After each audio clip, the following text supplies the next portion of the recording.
ஒருத்தி போலீஸ்காரி இந்த சினி ஒரு பேய் கிட்ட மாட்டிக்கிட்டான். இது யூசுவலா எல்லா பேய் படத்துலயும் நடக்கிறது தானே. ஆனா அதையும் தாண்டி இந்த பேய் ஒரு புது டாஸ்க் வச்சது. Hai everyone, welcome to Ombrewok Story. Semoga kalian sehat selalu dan diberikan rezeki yang berkah ya. Kali ini Om akan bahas cerita film horor koplak yang berjudul Ghosty. Film ini mengisahkan kisah seorang poluan yang gak sengaja membunuh seorang cowok. Bukannya mengakui kesalahannya, dia malah berniat menyembunyikan jasad satu orang. Bukannya tenang, poluan cantik blow-on itu malah harus kelimpungan karena terus-terusan aja dikerjain sama arwah hantu penasaran. Mau gak kekoplakan film ini? Gas kuy, bemper Ombrewok Story.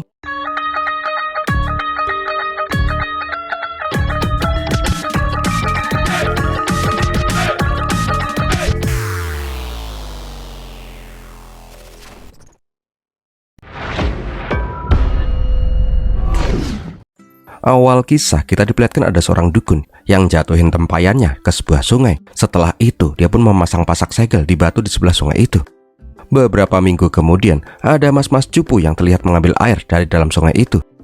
Nah, di lain tempat, di sebuah kantor polisi diperlihatkan ada komisaris polisi yang bernama Suresh lagi ngomelin anak buahnya, inspektur wanita Arti. Suresh ini udah jengkel bener karena Arti itu selalu aja membuat masalah. Padahal dulu babenya si Arti merupakan polisi yang sangat ditakuti oleh penjahat. Bahkan mendengar namanya aja, para penjahat pun langsung pada lepas kancutnya saking ketakutan. Suresh juga bilang, walaupun Arti itu anak sahabatnya, tapi kedisiplinan harus tetap ditegakkan. Nggak lama kemudian, ajudan si Suresh pun juga datang untuk laporan. Tiba-tiba topinya pun langsung jatuh sendiri. Ngeheknya, Sriman itu bilang kalau topinya itu digaplok sama si Arti. Ya, si Arti kembali diomelin habis-habisan lah. Nggak cuman itu, pas si Suresh mencari penanya, ujuk-ujuk tuh pena udah nyempil di kupingnya si Arti. Berkali-kali dia menyangkal, tapi si Suresh ini udah gak mau percaya lagi sama si Arti yang tukang bikin onar. Anehnya, di saat itu laci tiba-tiba kebuka dan pistol juga bergerak sendiri. Pas Arti teriak, baru deh tuh laci mingkup lagi. Karena semua kesalahannya si Arti pun dikasih surat skorsing sementara. Ngeheknya, pas hormat, di tangannya si Arti malah tertulis, dasar hidung gede. Ya, si Suresh pun kembali marah-marah lah sama tingkah lakunya si Arti. Nah, pas lagi mau cabut pulang, Arti yang lagi galau memilih untuk jalan kaki aja. Nah, di pinggir jalan dia pun ditawarin naik bajai. Tapi pas naik tuh bajai, tuh supir pun langsung nyemprotin obat bobok. Ya, si Arti pun langsung keblenger lah. Nggak lama berselang, Arti pun udah ketika di sebuah gudang sama bapak-bapak botak yang bernama Botak. Botak berkali-kali bertanya, di mana 3 orang itu? Di mana 3 orang itu? Cuk. Lah, gundulnya diludahin. Kenapa si Arti bisa sampai di posisi seperti sekarang? So, kita flashback beberapa hari yang lalu yuk.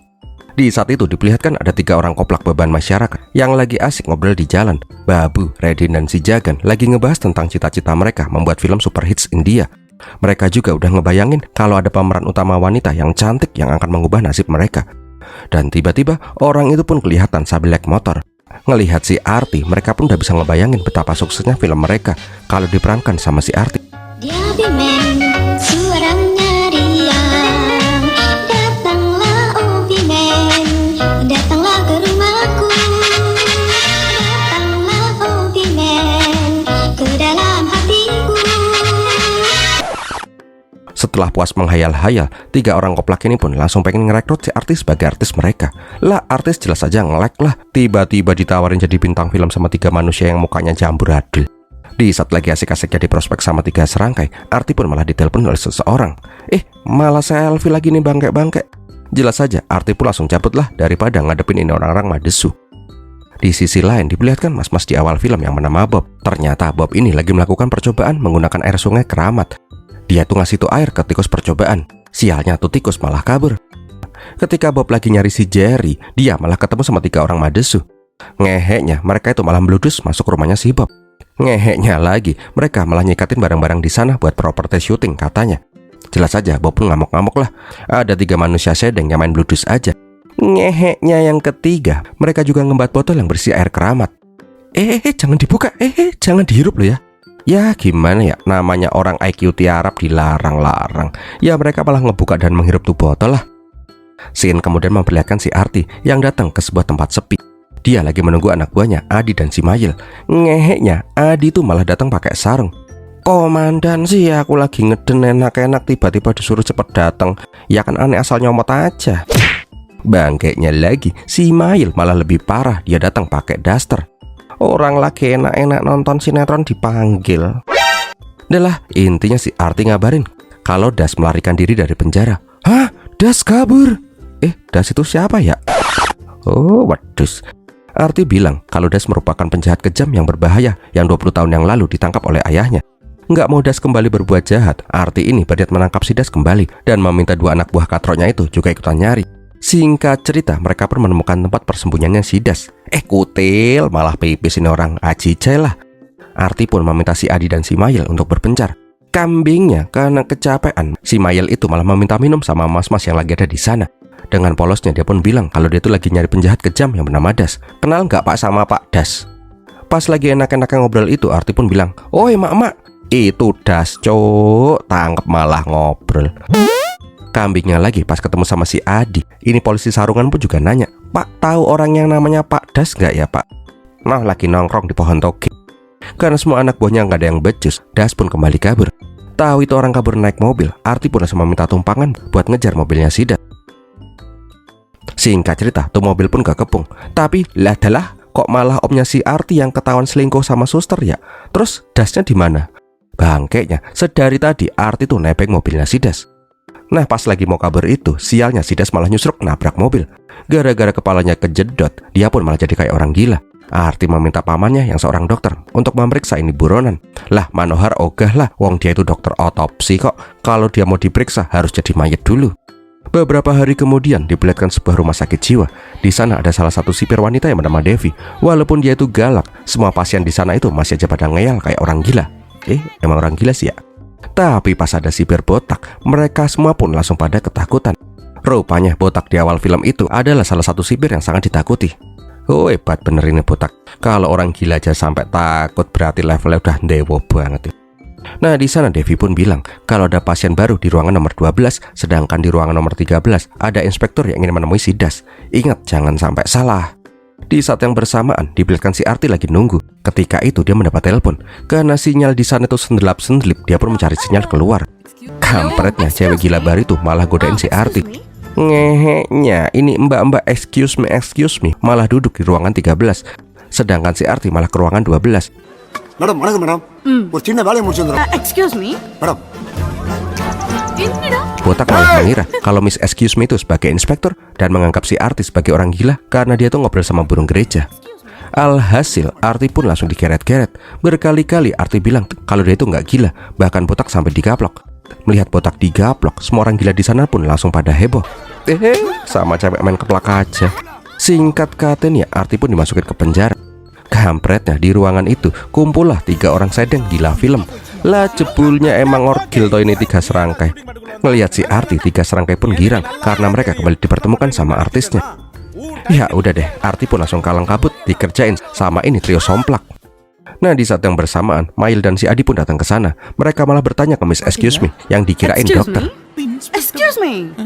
Dokternya pakai bahasa Inggris, aku nggak mudeng, cabut. Untungnya Arti berhasil ditemukan.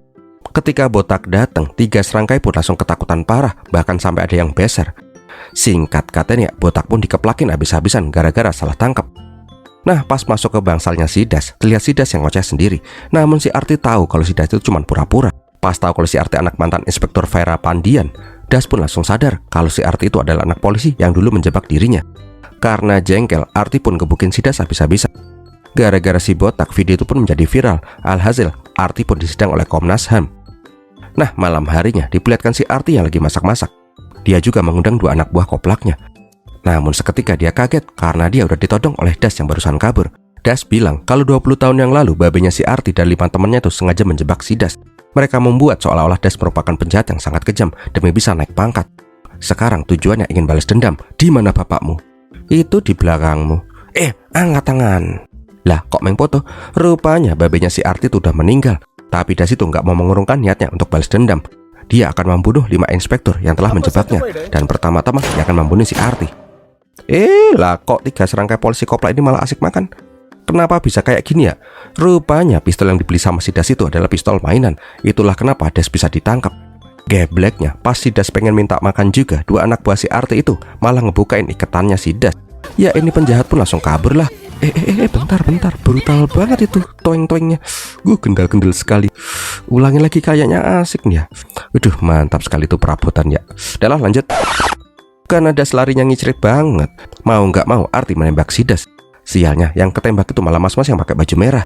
Pas dicek, rupanya tuh mas-mas udah tewas. Di saat yang bersamaan, diperlihatkan pendeta di awal film yang tiba-tiba kebingungan. Wah, ada misteri apa ini? Bingung kudu gimana, 3 serangkai ini pun malah mencoba menyembunyikan kematian tuh mas-mas.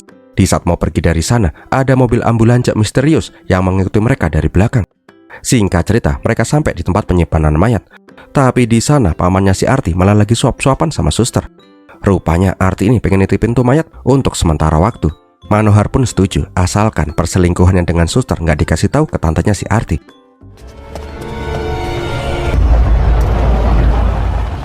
Sesampainya di rumah, Arti mencoba menghubungi teman-teman babenya, tapi mereka semua malah pada ketawa karena mereka tahu Das itu cuma preman receh. Dulu itu mereka sengaja memfitnah si Das biar mereka naik pangkat.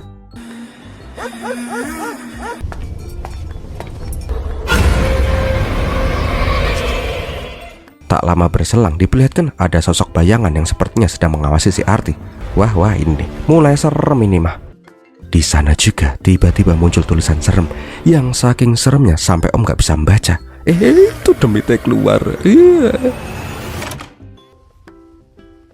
Ketika si Arti tidur, tiba-tiba TV juga menyala sendiri dan keluarlah tulisan yang sangat serem lagi yang Om aja sampai nggak tahu artinya.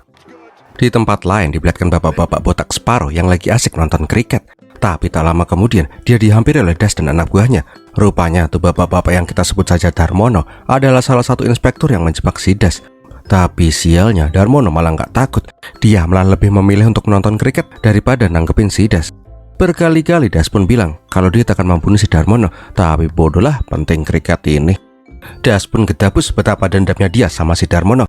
Yalah, kutil terenggiling malah ikutan nonton dong ini orang-orang kampret. Karena emang seru, Das pun malah ikutan nonton. Sampai pas timnya si Darmono kalah, tiba-tiba si Darmono malah mati karena kena serangan jantung. Jelas saja Das pun ngamuk-ngamuk lah, mau dibunuh malah mati duluan. Kepalang basah, Das pun pengen nusuk-nusuk tuh Pak Ade, tapi Tarmidin melarang. Penjahat gak ada harga dirinya, orang mati masih aja mau ditujlep-tujlep. Keesokan harinya diperlihatkan si Arti yang delek-delek sendiri karena membunuh mas-mas baju merah. Gak lama berselang, datanglah mak-mak yang mewek. Dia itu laporan kalau anaknya hilang sejak semalam. Ciri-ciri anaknya pergi pakai baju merah. Ya si Arti dan 2 serangkai pun langsung pada kena mentalnya lah. Mak-mak itu juga bilang dia gak bisa hidup kalau gak sama anaknya. Ketika mau mengaku, Arti pun langsung disenggol sama si Mayel. Oh alah jangkrik, kire ternyata tuh anak ya. Pakai baju Milan lagi, emang kire ini mak-mak. Yang bangkainya lagi tuh guguk itu gak hilang. Dia itu cuma lagi diajak jalan-jalan sama suami tuh mak-mak. Baru juga ngerasa ayem, tiba-tiba datang lagi mas-mas keling yang nanya dia tuh lagi nyari orang berbaju merah. Ya ini mas-mas pun langsung diusir lah.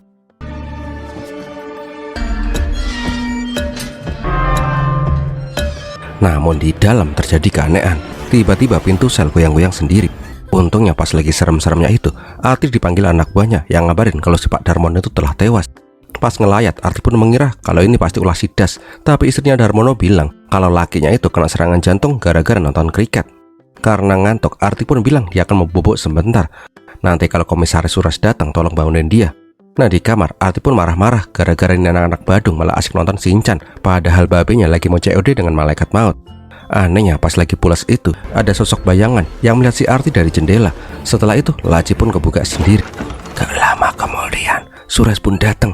Tapi pas si Arti keluar, semua orang pun langsung pada kaget. Dan cowok malah cosplay jadi Joker. Jelas aja Suras pun marah-marah, punya anak buah yang gak punya akhlak kayak gini. Karena kelakuan si Arti, dia pun langsung disuruh menghadap si Suras. Pas lagi nunggu dipanggil, Sriman juga datang menghadap. Tapi di sana dia kebelet beol dulu. Dia pun nitipin berkasnya ke Arti dulu. Berkali-kali dia mau wanti-wanti, tolong jagain tuh berkas karena itu sangat penting. Tapi ngeheknya, pas Sriman kembali tuh berkas udah jadi origami. Ya si Sriman pun langsung laporan ke Suras lah. Disalahin lagi. Nah di lain tempat di RSC diperlihatkan ada anak kecil yang diotong-otong sama sipir di sana. Oh alah, bapak-bapak gak punya moral. Dia malah berniat nganu-nganuin tuh dedek-dedek. Tapi seketika tuh Pak Depade pun langsung mental. Kok serem?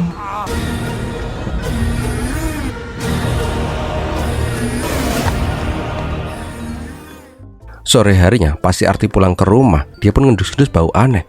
Dan bener aja, di sana dia menemukan boneka yang tadi dibawa sama Dedek Meta. Bedanya sekarang tuh boneka Dakocan lebih kelihatan serem banget. Arti pun langsung laporan ke dua koplak. Ngeheknya mereka pun langsung berkesimpulan kalau tuh boneka pasti boneka santet. Gak lama kemudian, Adi pun membawa dukun sakti mandraguna. Karena lagi bokek, Adi pun mengajak dukun yang lagi masuk penjara buat ngirit ongkos. Karena nggak mau kembali ke penjara lagi, tuh dukun gadungan pun bilang kalau tuh boneka emang terkutuk. 3 serangga ini pun harus berpuasa 3 hari kalau boneka itu mau dibuang. Jelas saja Adi pun gak mau percayalah dan langsung mau ngebuang tuh boneka. Namun tiba-tiba kembang mayat pun langsung terkalung di lehernya si Adi. Ya habis itu mereka pun langsung pada percayalah. Karena udah jibar boneka itu emang boneka demit, suami pun minta syarat pengusiran, kembang 7 rupa, air iler kudanil, dan kolor buto hijau. Nggak cuman itu, suami juga menyuruh para polisi-polisi kopla ini untuk muter-muterin sofa sembari puasa. 3 hari kemudian, pas para polisi ini udah pada lempe-lempe, suami pun langsung kabur. Karena lapar, mereka pun nggak bisa ngobrol si suami. Seketika, Mail pun langsung nelpon seseorang. Bukan nelpon bantuan, ini emak-emak malah order GoFood. Lapar sih lapar, ambulah. Singkat katanya, pas mau membuang tuh boneka serem pun langsung gerak sendiri. Bahkan dia juga ngelemparin kertas. Dada, dada, dada. Demit bisa dada-dada ya. Nah di tulisan itu tertulis, bakar aku. Mereka pun menyimpulkan kalau pasti itu arwah cowok yang mereka bunuh. Ya udah deh, Arti pun langsung pengen menelpon pamannya buat ngambil tuh mayat. Tapi sialnya, Manohar malah udah gak ada di sana karena kabur sama suster selingkuhannya. Demit bikin kaget aja. Di lain tempat diperlihatkan si Devi yang siuman di rumah sakit. Dia pun ditanyain kenapa dia bisa pingsan dan ngambang di sungai. So kita flashback sebentar yuk. Di saat itu diperlihatkan 3 serangga gila lagi mau dipindah ke RSC yang lebih besar. Ketika itu Devi dan Botak lagi ngasuh sebentar. Nah di sana juga kembali datang mas-mas yang lagi nyari-nyari orang baju merah. Di saat yang bersamaan si Arti pun lewat setelah membunuh mas-mas baju merah. Ngeliat bintang filmnya lewat, 3 sedeng ini pun langsung membegal tuh ambulan untuk mengejar si Arti. Itulah kenapa ada ambulan yang ngikutin Arti kemarin. Ngeheknya, pas si Arti belok ke kiri, Babu pun memerintahkan juga belok kiri. Ya ini mobil pun langsung nyangkut di jembatan lah. Gembelnya lagi, Babu malah bilang, mode kapal selam, gas coy. Ya tuh mobil pun langsung ngambang. Karena hal itulah Devi dan Botak malah saling salah-salahan. Nggak mau disalahin, Botak malah menyemplungin Devi ke sungai. Itulah kenapa dia bisa nyangsang di rumah sakit. Nah di sisi lain, 3 polisi koplak pun mendatangi kamar mayat. Untuk mengalihkan perhatian, Mail disuruh ngerayu tuh satpam. Di saat itulah Adi dan si Arti langsung masuk ke dalam.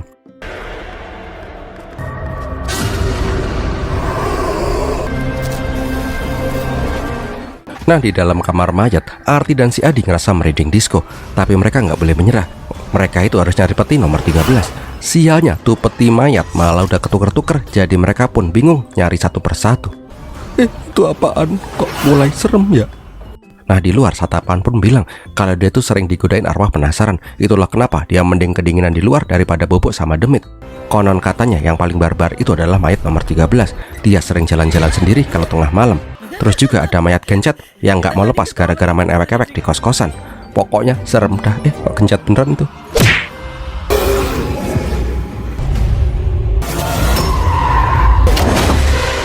Pedes bikin kaget aja. Ternyata tuh peti mati yang tiba-tiba mentungul adalah peti mati yang mereka cari. Gak lama kemudian keluarlah putih-putih serem. Mail yang lihat itu pun langsung kemeropiok lah.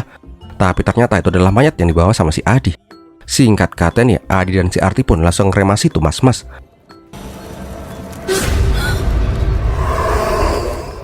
Tapi kambingnya kembali lagi datang mas-mas keling yang nanyain orang baju merah. Gaji nih orang ya. Nah pas kembali di sana udah kumpul banyak orang. Rupanya mereka semua itu adalah keluarga peti nomor 13 yang ingin mengambil jasad keluarga mereka. Yang ngeheknya lagi, peti mati nomor 13 itu adalah cewek yang mati kecekek pohon kangkung. Pantesan enteng tuh mayat. Mengetahui salah mengambil mayat, mereka pun langsung pada cabut. Di saat perjalanan pulang, diperlihatkan kalau rumahnya si Arti malah kedap-kedip jedak-jeduk sendiri.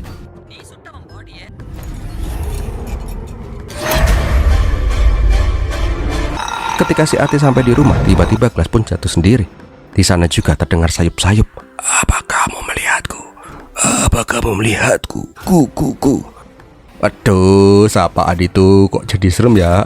Yang anehnya lagi, si Arti pun ujuk-ujuk mak betuntut. Tangannya keborgol di tangga. Habis itu keluarlah boneka Dakocan yang malah moonwalk. Ngelihat tuh boneka serem lagi, ya Arti gelagapan lah.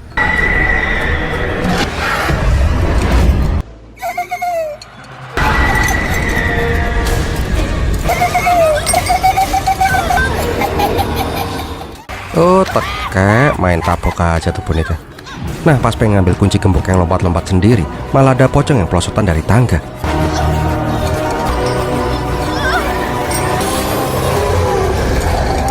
Untungnya Arti berhasil kabur. Tapi nggak semudah itu Sergio. Pintu rumah itu pun malah nutup buka sendiri. Karena udah ngerasain ada demit yang beneran kuat, Arti pun memanggil pendeta. Kali ini pendeta beneran. Nah di dalam dia pun langsung ngerasain hawa demit yang sangat pekat.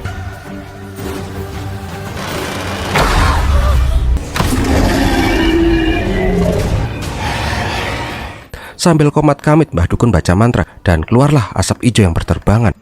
Karena si Arti nggak bisa ngeliat, dia pun dibuka mata batinnya. Dan baru deh dia bisa ngeliat hantu yang ternyata adalah 3 arwah orang sedeng dari RSC.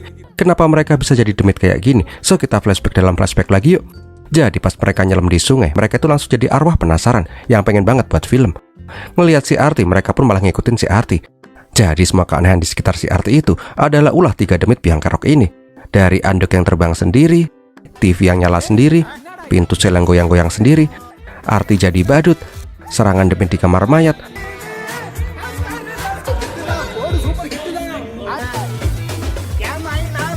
Bahkan si Jagan lah yang ngambil bonekanya si Meta dan dibawa ke rumahnya si Art.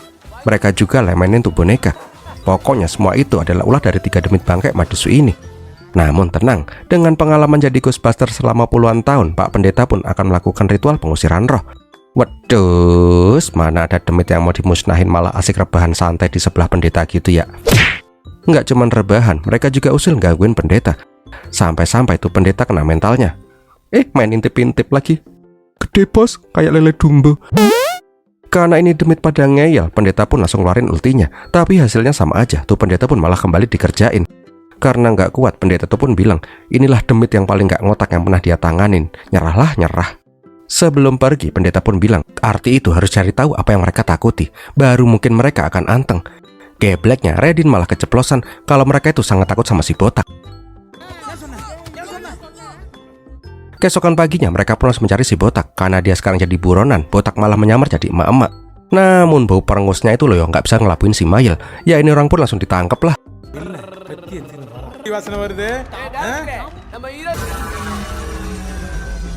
Sesampainya di rumah, botak pun langsung disuruh ngusir tuh demit di sana. Tapi botak yang nggak bisa ngeliat demit jelas saja bingung. Alhasil ini bapak-bapak malah dicengkewing-cengkewing, udah kayak anak marmut. Untungnya cara itu berhasil. Pas di kamar, botak pun disuruh gonggong terus biar para demit ini ketakutan. Kalau sampai botak gak jegok-jegok, dia akan langsung dimasukin ke penjara. Nah di tempat lain diperlihatkan juga si Das yang pengen menghabisi Inspektur Cardiman di sebuah hotel. Tapi pas masuk ke kamar, mereka malah jiper karena si Cardiman itu malah pengen gelantungan pakai tambang. Nggak cuman itu, mereka malah nyelamatin si Cardiman dan malah nyeramahin. Kalau bundir itu nggak baik pak, bisa masuk neraka loh. Diman pun curhat kalau dia tuh udah nggak kuat karena ditinggal sama anak-anaknya. Diman juga punya ide bagus, mending Das aja yang ngebunuh dia, biar dia nggak masuk neraka. Ayo bunuh, Jo, bunuh Jo. Ya si Das ini langsung males lah, dia pengen balas dendam dengan menyakitkan. Ini orang malah bahagia. Ketika mau dienjus, malah datang kurir obat yang nganterin obat untuk si Cardiman. Tapi kambingnya yang disikat sama si Diman itu bukan obatnya, melainkan obat kuat pesanan kamar sebelah. Alhasil ini orang pun malah ngacang parah dan tewas seketika. Lah, modar sendiri lagi. Kok gini terus ya? Kapan balas dendamnya? Nah nggak lama berselang, Arti pun ngasih tahu kalau itu pasti ulahnya dari si Das. Tapi para inspektor ngeyel ini pun bilang, wong Diman itu modar gara-gara ode obat kuat kok. Malam harinya, Das pun kembali pengen balas dendam. Sekarang giliran Pak Kartoyo. Persiapan mereka udah mateng. Si Das itu langsung pengen ngebacok si Tartoyo. Namun seketika ada tangan yang menghentikan si Das. Ini lagi mas-mas keling ini pun nanya, Pak ngelihat orang pakai baju merah sekitar sini nggak Pak? Oh wedus. Nah pas pengen ngebacok lagi, tiba-tiba si Das ditembakin sama si Arti. Kampretnya, pas si Kartoyo dibilangin soal rencana pembunuhan si Das, si Arti malah diomelin dan dianggap gila. Nggak mungkin lah Das yang cupu tuh berani membunuhnya. Nggak lama berselang, Adi pun ngabarin ke inspektor-inspektor bangkotan ngeyelan kalau si Arti itu terkena gangguan mental dan sekarang dibawa ke RSC. Keesokan harinya, 3 inspektur itu pun sampai di RSC. Tapi pas melihat mobil merah, Dek Meta terlihat mengenali tuh mobil, dan dia pun langsung menghampiri tuh mobil sambil mewek di depan tuh mobil. Sedangkan di dalam, 3 inspektur ini pun langsung dimasukin dalam sel. Rupanya itu adalah ide dari si Arti untuk keamanan 3 inspektur. Setelah dia menangkap si Das, baru deh 3 inspektur itu akan dibebaskan. Ketika si Arti sampai di rumah, di kap mobilnya si Kartoyo terdengar suara gedabrukan dari dalam bagasi. Rupanya Dek Meta pun masuk ke dalam bagasi itu. Bingung kudu piye, dia pun mengajak masuk ke dalam. சுக்கா பிகுஸ்டு மூச்சு விடாம பாட்டு பாட போறாரு. Tapi pas sampai di dalam, Das dan anak buahnya malah udah ikutan datang ke sana juga. Ngelihat si botak, Das pun menyuruh anak buahnya untuk nyelamatin si botak. Das pun bertanya, di mana 3 orang itu? Tapi Arti nggak mau menjawab. Ya udah deh, Arti pun mau dibunuh. Tapi anehnya, Meta tiba-tiba terhenti kayak manekin. Ketika mau dikeplak lagi, tiba-tiba tuh mas-mas pun juga terhenti. Dan muncullah sosok arwah mas-mas baju merah. Nah, ini hantu jagoannya baru muncul coy. Kita panggil aja hantu Mas Demit Vijay. Dengan beringas, Vijay pun mengajar satu persatu preman itu untuk melindungi Arti dan si Meta.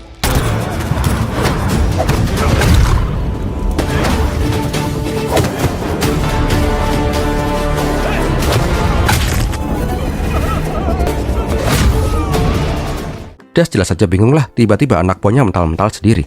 Walah wedus, temen-temenmu tuh lo ya lagi dikebukin Demit. Ini 2 congcorang malah so asik nonton. Setelah Das dan anak buahnya pada di KO-in, Arti pun berdiri meminta maaf ke Vijay. Tapi Vijay bilang bukan Arti lah yang membunuh dirinya. So sekali lagi kita flashback.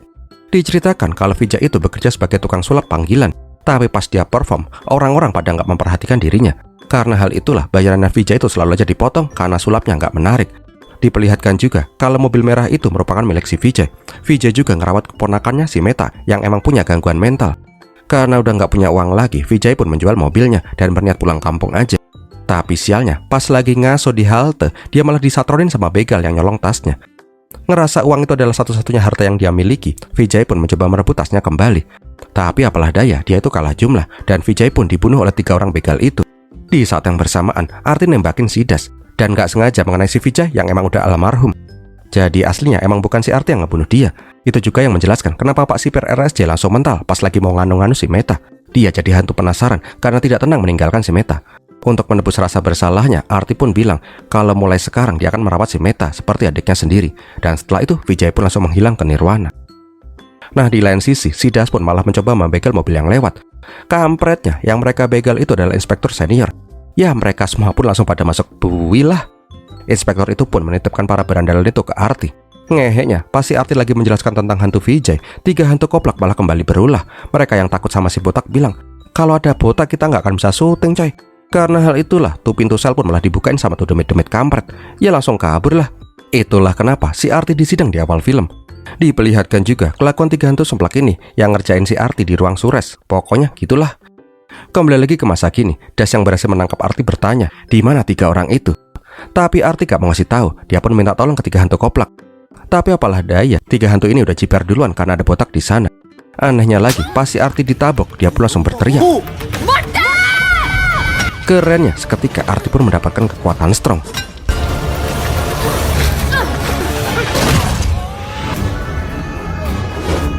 Tapi pas lagi ngamuk-ngamuknya itu, Das pun pengen menembak si Arti. Bentar, ini mainan bukannya? Coba dulu ah. Oh, tekek main tembak aja. Karena Arti tetap aja kekeh, Das pun berat membunuh si Meta aja. Namun pas mau menembak, Das malah diserang sama tikus-tikus putih. Oh alah, itu tikus piarannya si Bob toh. Jengkel rencananya gagal, Das malah ngembat botolnya si Bob. Di sana 3 hantu koplak pun bilang, siap-siap bro, sebentar lagi kita dapat teman gila nih.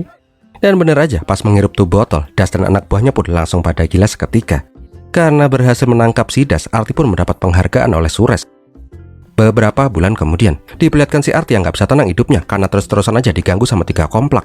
Mereka itu terus-terusan meminta si Arti menjadi bintang film mereka. Berbagai macam dukun udah didatangkan, tapi hasilnya nihil. Sampai suatu hari, datanglah dukun cewek yang kayaknya sakti.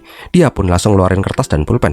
Setelah itu, dia pun langsung menulis mantra dan menyuruh Arti membacanya pas hantu-hantu itu bertanya. Rasa nggak yakin, tapi si Arti itu langsung mempraktekannya. Kok cuman oke mantranya? Nah, pas para demit itu kembali meminta si Arti menjadi artisnya, Arti pun langsung bilang, oke.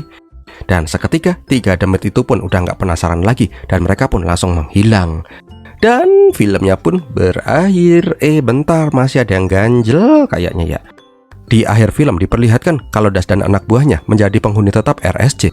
Devi juga bisa membalaskan dendamnya karena dibuang dari jembatan sama si botak. Nah, di hutan juga diperlihatkan mas-mas yang nyari orang pakai baju merah. Dia itu ketemu sama pendeta suci. Bapak! Lah, kok bapak? Waduh, rupanya pendeta suci itu bukan pendeta suci asli, cok. Dia itu adalah bapak dari ini mas-mas yang udah gila menaun. Karena tuh bapak-bapak kabur dari RSJ. Mas-mas keling itu pun mencoba mencari-cari. Oh, alah tekek. Terus dia ngukir-ngukir di batu tuh ngukir apaan ya? Oh, ternyata nyuruh subscribe Om Brewak Story. Dan tamat deh. Oh, gimana film ini sob? Semoga menghibur ya. Kalau kalian suka silahkan like, komen, dan share. Jangan lupa subscribe.